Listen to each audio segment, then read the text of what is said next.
On June 23, 2026, Chris Hipkins went on national television to signal a definitive line in the sand. He stated that Labor would not budge on its tax policy, even if it meant risking a coalition with the Greens. His justification rested on two specific warnings. First, he claimed the Green Party's proposed inheritance tax would create real unfairness, potentially locking the next generation of farmers out of their own family land. Second, he argued against raising corporate taxes, warning that such a move would drive critical business investment offshore and stifle the growth of the New Zealand economy. To Hipkins, this is a matter of campaign discipline, but independent commentators like Ivor see it differently, arguing that this stance isn't a principled commitment, but a carefully maintained, comfortable lie.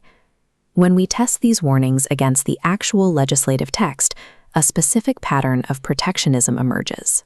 These policy choices serve to shield the nation's largest concentrations of wealth, while a significant majority of New Zealanders are left to pay the price. This is the Greens' proposal text. It specifies a 33% levy only on inheritances over $1 million. Crucially, it explicitly exempts family homes and farms. The family farm scenario used to reject it is neutralized within the policy itself.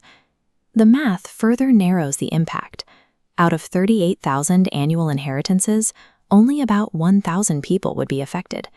These dots represent the tiny fraction of individuals inheriting the kind of untaxed, unearned wealth the policy actually targets.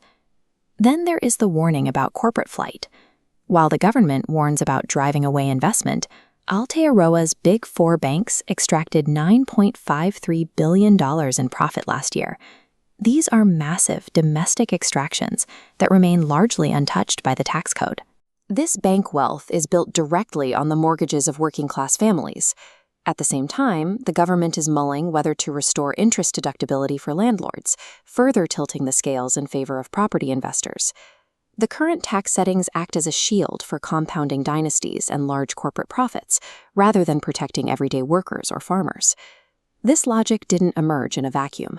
To understand why modern labor leaders defend these settings, we must look at the history of the system itself, what he called quantum leaps, rapid privatization, the removal of subsidies, and the gutting of worker protections. It was a deliberate strategy to restructure the economy at a pace that made it nearly impossible to reverse. This ideology was eventually locked into the political landscape.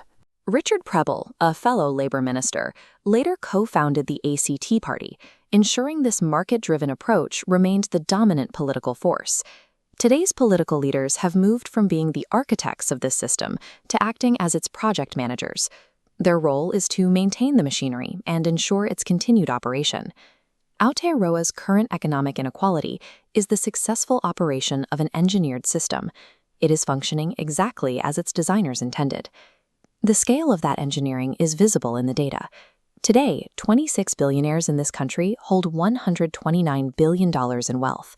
At the absolute bottom of that scale sits a fragile red line. 18.9% of Tamariki Māori currently live below it. Protecting the wealthiest 0.3% results in 70,000 children going to bed hungry.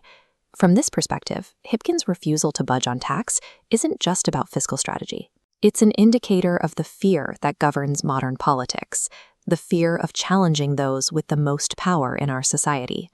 When leaders claim we can't afford to tax elite wealth, they are engaging in systemic disinformation.